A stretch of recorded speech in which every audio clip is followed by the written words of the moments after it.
To tell us a little more about what is at stake and what's being done to address it, we now welcome another member of the World Health Organization's leadership team. Dr. Maria Neira is the director of the Department of Environment, Climate Change and Health and is joining us via a live video link. Welcome, Dr. Neira. Thank you very much. My pleasure to be with you and my gratitude to all of you for organizing this critical meeting. Apologies as well for the late connection because of some technical difficulties. I think that the health argument for climate action is stronger than ever. We have the health community at large very much mobilized.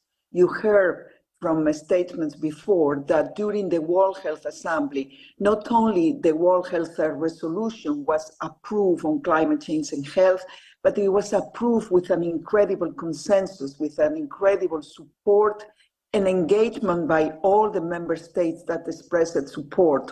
Of course, those who co-sponsored the resolution, our big thanks for this strong support. We have the resolution. We have the health community at large very much motivated. Whenever we talk from a clinician in a very isolated area to networks of pediatricians, networks of respiratory diseases professionals, any type of academic groups, any activists, any students of medicine, people working on public health, they are all extremely motivated, engaged, and ready to elevate the action that we are implementing until now. Whenever we talk with people at the field level in different countries with whom WHO works, we realize how much they are feeling the negative impact of climate change.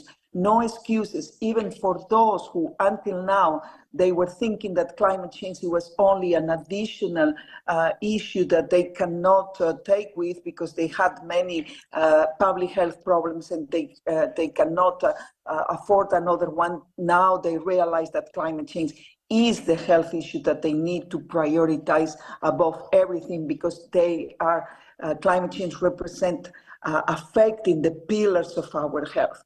Therefore, with all of this political commitment, with the mobilization of the health community now, with all the clear definition of the interventions that we need to put in place, from adaptation, from making sure that the national determined contribution will address health in a very important way, from all the declarations by in Dubai, the movement we have in Dubai, by the commitment that Baku and COP29 is showing as well. I think the responsibility, the no excuses approach is there. We need to now make sure that Baku will be an implementation plan.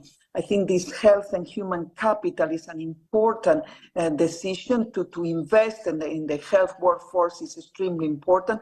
We need financing as well, and we need to give signals that this is about to have an exponential growth, that we are ready to implement action on protecting our citizens from the negative impacts of climate health, at the rural level, at city level, urban level, where we need more involvement of the local governors, of mayors as well, implementing all of those actions. And we need to start to count on the good health benefits that we can obtain for our health from mitigating the causes of climate change.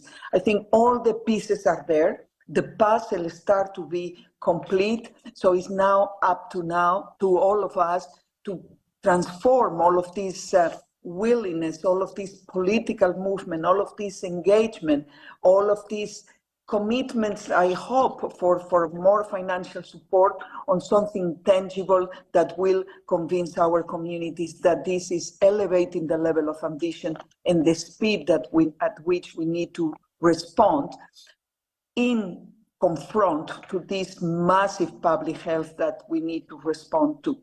So really hope that there is an optimism. an enthusiasm as well on addressing and going all to Baku at the end of this year with very concrete plans of action, with the financial support to implement those plans of actions, and with the commitment that it will not be the same.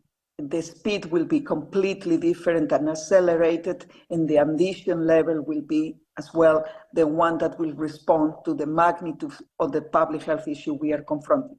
Thank you very much all for what you are putting together here today, giving again this push to a mobilization to this engagement on climate change and health that is gaining such an incredible momentum.